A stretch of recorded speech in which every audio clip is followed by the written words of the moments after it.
Greetings, everybody, from New York City, here, heart of the financial district. We are on Wall Street, and it's, for what New York City is, I'm surprised that it's super chill for what I'm familiar with. Hey everybody, and welcome back. Before we jump in, I want to ask you one thing. When was the last time you stood somewhere historical and suddenly realized you didn't know nearly as much about it as you thought you did? If that resonates, make sure to like, subscribe, and follow along, because today's video might spark that same feeling in you. Today, we're visiting some historic and iconic parts of New York City. With some help, of course, I'll be getting surprising reminders of American history. We start our morning in New Canaan, Connecticut, and take the train into Grand Central. We begin our adventure when we step out onto the platform. As we walk up with the morning crowd, the space opens up into its famous concourse, glowing with the soft golden light Grand Central is known for. It's only my second time here. The first time I walked through, I felt a wave of deja vu, not because I'd been here before, but because I had seen this station through a lifetime of TV and movie scenes. It feels like walking into a nostalgic memory we never actually lived. This time, I slow down. If there's one thing I want you to notice about Grand Central, is this. It hides extraordinary detail right in front of you. The details start pulling me in right away. The massive windows, once the main light source before skyscrapers took over, now glow more for beauty than function. The vaulted ceilings rise like a cathedral. The celestial mural is my favorite detail. Constellations painted backwards, as if you're not looking up at the sky, but looking down on it from above. A small twist that shifts your whole perspective. Above the windows, classical moldings that symbolize transportation, commerce, strength, and wisdom. Reminders of the Vanderbilt influence etched into the station. As we walk, so many movies flash through my mind as I scan this bustling area. People rush past in every direction.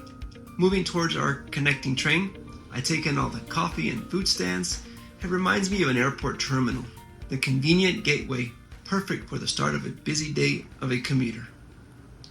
We arrive in the financial district of Lower Manhattan. This is the oldest part of New York, founded as a Dutch colony in the early 1600s. Our first stop is Trinity Church, at the corner of Broadway and Wall Street. One quick fact before we step in. Broadway Street runs the entire length of Manhattan Island and into Westchester County, New York.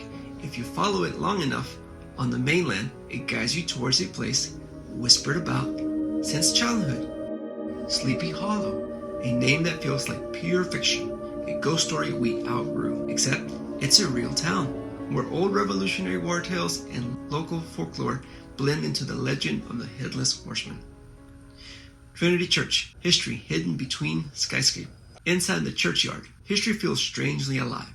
Tall glass towers rise over the centuries-old gravestones, blocking the sun and making me imagine New York before anything taller than 2 or 3 stories ever existed. At one time, Trinity Church was the tallest building on Manhattan Island, until 1890. Movie fans will recognize it from National Treasure. We walk through its cemetery, not just a churchyard, but the resting place of several notable figures and many more also worth looking up. The first monument that catches your eye is one dedicated to John Watts Jr., a crown appointed official. He was the last royal recorder of New York, a British appointed official responsible for legal judgments and administrative records. He was the only crown official in New York who went on to be elected to state and federal offices after the Revolution. He served in Congress and became the first judge of Westchester County. Among the many and old weathered gravestones, one you will not find and should be remembered is that of John Peter Zenger. Though he is believed to be buried here, his trial and acquittal for seditious libel laid the groundwork for the First Amendment protection of the free speech and free press. Then an obelisk towering over the graves commands attention, as it stands as a testament to greatness and honor. One of the most famous individuals laid to rest here is Alexander Hamilton. Yes, the man on the $10 bill, one of America's most accomplished and essential founding fathers. Most people know him as the first Secretary of Treasury, who was killed in a duel by Vice President Aaron Burr. You done messed up, Aaron! But there is far more to his legacy. Founder of the U.S. Coast Guard, founder of the First Central Bank, founder of the Bank of New York, which is still in operation, creator of the New York Post, key aide to George Washington during the Revolutionary War, major contributor to the Federalist Paper, major influences on the adoption of the U.S. Constitution that was later ratified June 21st, 1788. And he accomplished all of this before age 50. If you haven't taken a deeper dive into Hamilton's story or into the other founders, I encourage you to start. Our understanding of them is often too shallow for how essential their ideas still are today, and to continue the success of our liberties. From here, we head to one of the most famous streets in the world associated with finance, Wall Street. I've seen it countless times in movies, TVs, magazines, and newspapers. But standing here in person ties together layers of history I've never expected. So much of our nation's founding happened on this very ground, yet most of it is overshadowed by modern skylines and the pop culture image of Wall Street as only a financial powerhouse. The street gets its name from a real wooden wall that Dutch built in the 1600s, a defensive barrier that ultimately fell in a way no one expected. We passed the statue of George Washington in front of the Federal Hall. This marks the spot where Washington took the oath of office as the first president of the United States in 1789. It wasn't just a ceremony, it was the birth of the U.S. presidency and the moment the Constitution became real. If that day had gone differently, the America we know today may not exist. America's first capital stood here, and now at the very same grounds stands the country's financial capital. Hard to imagine that the New York Stock Exchange began with just 24 merchants meeting under a sycamore tree. No glass towers, no tickers, just a simple agreement signed on a piece of paper. Nearby we see the old J.P. Morgan building, its stone facets still scarred by shrapnel from a bomb detonated on September 16, 1920. An attack that killed 38 people and stood as the worst act of domestic terrorism in American history at that time. Reminders that this street isn't just about money, but about the layers of history, ambition, and reinvention that New York is built on. Other iconic buildings on Wall Street include 40 Wall Street, also known as the Trump Building, and Tiffany & Company. Since it's a weekday, the vibe is surprisingly calm.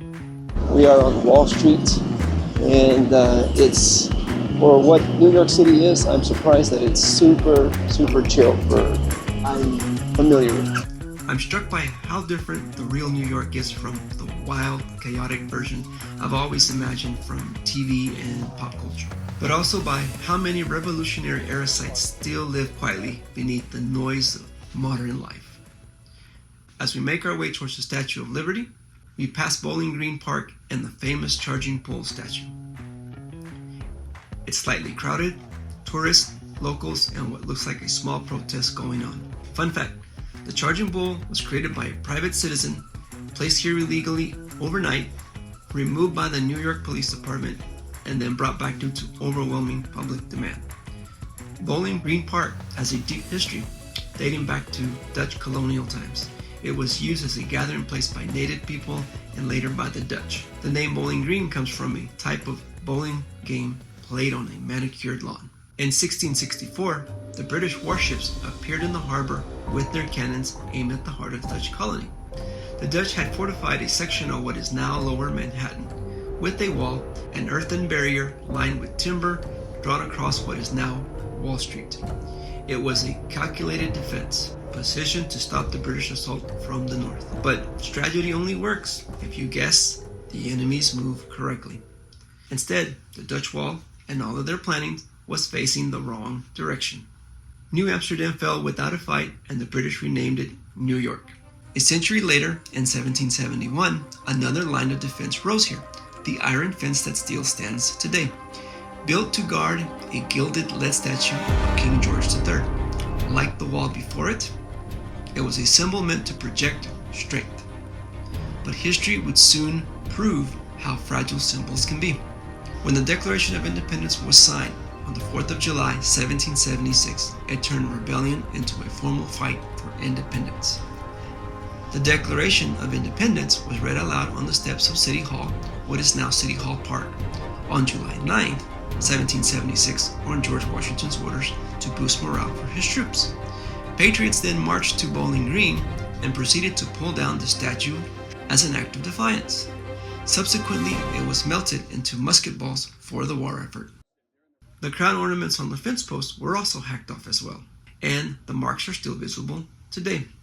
And then they cut the crown off of the top of each one of these and melted them down to make weapons. But this was the original fence that the British put up. Imagine that.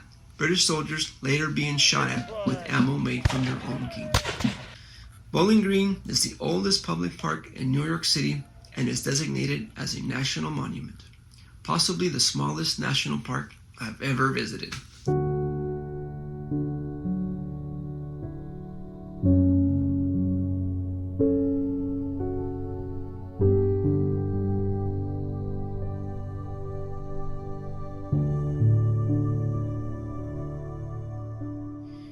We head to the ferry that takes us to the Statue of Liberty, another national monument.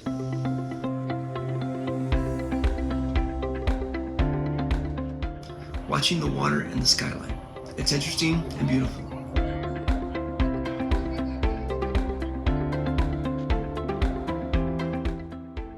That's Jersey City.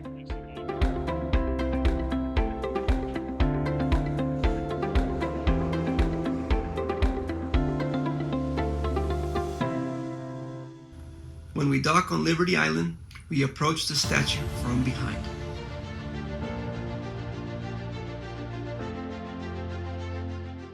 There's far more to the Statue of Liberty than what I imagined as a kid. We take time to capture different views of the statue and the skyline beyond it. It's an incredible feeling to stand here, a place I read about long ago in history class. A huge wave of patriotism washes over me. Our ferry tickets include pedestal access and a second stop at Ellis Island. To enter the pedestal, there is an airport-style security check. If you do bring a day bag with all your essentials for the day, or you have an item that may turn into a questionable security issue, there are lockers outside where you can temporarily store your belongings for a small fee. Bring cash or change.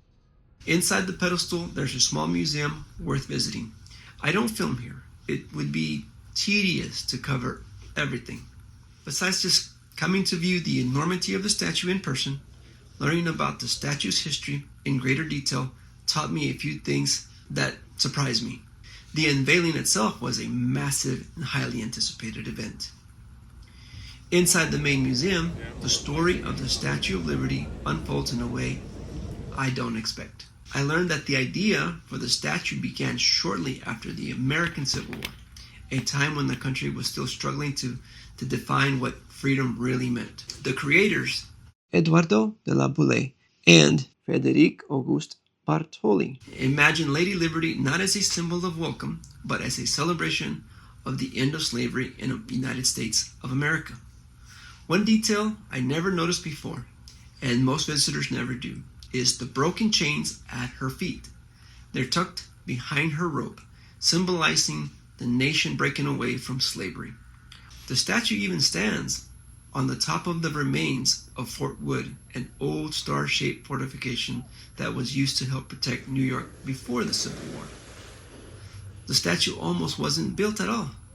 Funding stalled for years until newspaper publisher Joseph Pulitzer launched a campaign that inspired more than 120,000 everyday Americans to donate. Many people sent in pennies, the kind of small sacrifices that prove how much this monument meant to regular people, not just governments.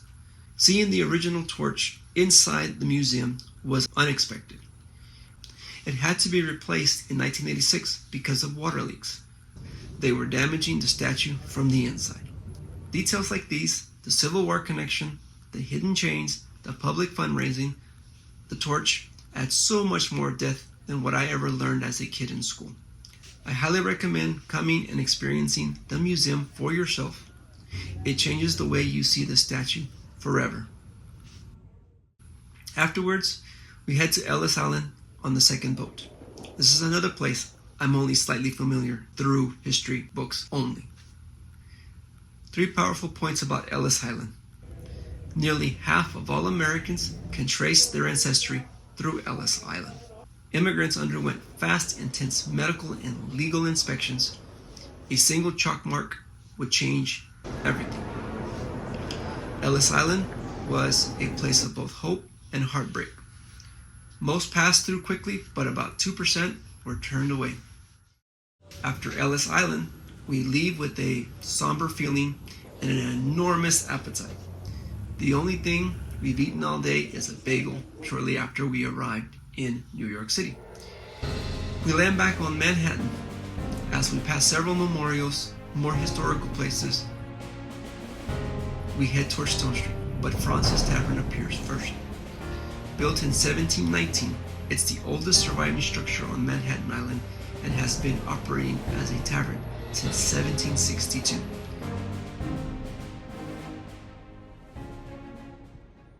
Food and drinks are very welcome at this point. We learn we missed the tour of the Long Room, the very room where George Washington gave his farewell speech to his officers on December 4th, 1783, before resigning his officer's commission and returning to civilian life. A few other significant revolutionary events occurred here. Alexander Hamilton and Aaron Burr dined here together at the tavern shortly before their fatal duel in 1804. This also served as an early and temporary capital of the new United States government. It housed the Department of Foreign Affairs, War, and Treasury. Dinner hits the spot. Local beer, oysters, sliders, an organic bison burger, and mac and cheese. After dinner, we find Stone Street, originally one of 10 dirt roads in the Dutch settlement. In 1654, residents petitioned to pave it with cobblestone, giving it its name. Today, it's a pedestrian-only and lined with bars and restaurants, known for its vibrant nightlife. This nightlife tradition dates back to the 1600s when the area housed the city's first breweries. Sounds like the oldest block party to me. As our day comes to a close in New York City, I finally put my camera away. For the first time all day, I let myself slow down. No more rushing or determining the next shot, as I watched the skyline pass by in glimpses during the commute home. Lights on glass, shadows between buildings, the city's shifting mode as the weekday is coming to an end. And somewhere in the quiet, my thoughts shift.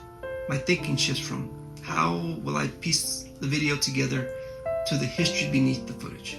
History I would have missed completely if it hadn't been pointed out. Colonial streets, revolutionary landmarks, the very place where the idea of America was tested and forged, hiding in plain sight beneath the weight of the modern world. So much of what I see of New York through videos, magazines, the images of the modern city has blinded me to its past. And in the realization, something hits me hard. My understanding of our nation's beginnings. It's incomplete. It made me feel like I have neglected something important, not just as someone who served in the US military, but as a citizen walking through the birthplace of freedoms I benefited from, without fully knowing the story behind them. And that thought lit a fire, a responsibility, a curiosity, a need to go back and read the words of the founders, to revisit the Declaration, the Constitution, and the ideas that built this country, not as a school lesson, but as a living, breathing truths. But with that spark comes a heaviness. As I filmed this trip, New York is heading into an election, and in the very cradle of American liberty, surrounded by monuments to sacrifice in historical places and events, there are talks and debates pushing for ideas that run counter to the foundation those men fought for and died for. It's painful to see how easily the younger generation drifts towards those ideals, how quickly the memory of 9/11 has faded, how distant the sacrifices of Americans like those of World War II and other previous to us have become. The voice of Ronald Reagan rings in my head. Freedom is never more than a generation away from extinction. We don't pass it to our children in the bloodstream. It must be fought for, protected, and handed on for them to do the same. Or one day we will spend our sunset years telling our children and our children's children what it was once like in the United States, where men were free. And as the train carried me through the dark underground tunnels, I find myself asking, how many of us truly understand the cost of freedom we live under? How many of us remember or know the history? How many are willing to learn again before the lessons are forgotten?